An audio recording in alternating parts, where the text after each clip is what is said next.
Now, let me say this. What is it that is going on with the LA fire? From my own perspective, all I'm seeing right now is this yearly fire carnival. As far as I can remember, and for some reason, nothing has been put in place to make sure this never happen again. This is not a one-time or 2 or 3 times event. This has been something that is like a carnival every year. There must be a fire breakout. This is what I want us to discuss.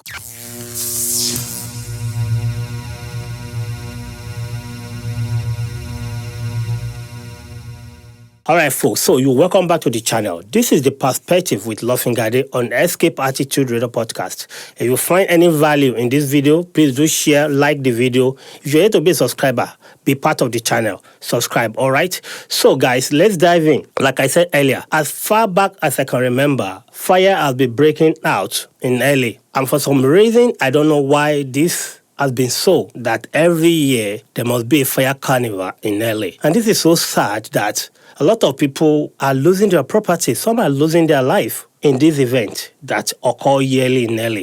And this is why I call it LA Fire Carnival. This has been going on for years. Where I think is not sitting right with me is that this is California.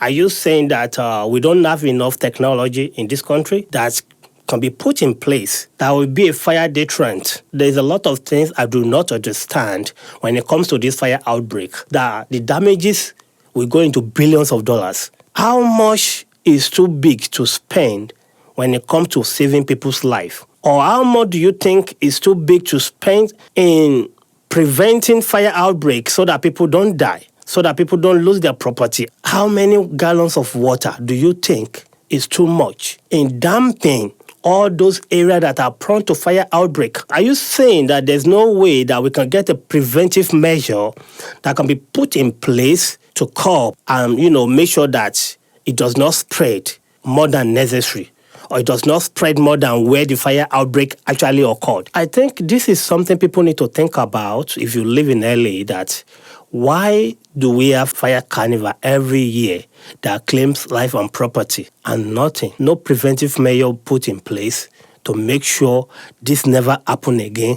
And even if it will happen, it will never claim life or any property and make sure it never spread. Come to think of it, the damage has been done and there's nothing we can do about it, okay? All we need to do is to think of a way forward. Now, if you live in LA, ask yourself this question: what is the way forward? How do we make sure that this fire carnival in LA never happen again? To me, this is where I believe how we choose a leader to represent is very important. Which of these two is more important to the government? Is it human life or water life? Do we now prioritize saving water at the expense of human life and property? Or can we let go of those water to damp the area that are prone to fire outbreak in order to save human life and their property? And if you live in LA, this is a battle that you have to choose wisely. Do you save water or do you save human life?